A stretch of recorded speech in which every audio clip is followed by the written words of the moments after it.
Now I'm sorry to say, it's finally time to say goodbye to this amazing machine. I've had it on loan, on hire for a couple of months now, and really, the stuff that this has done to my stroke has been absolutely transformative.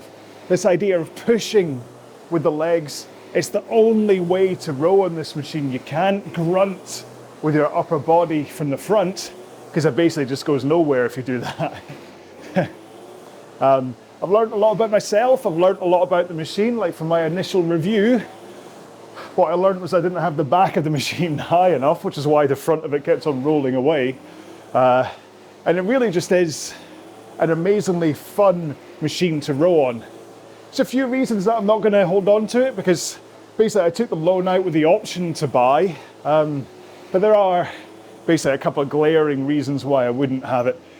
Mostly, it's pretty much impossible to make a RowAlong with it, just the way it moves and things. The fact I do all this on green screen, it just doesn't work, so there's that. But this really is geared towards kind of sharpening up your technique for on the water rowing.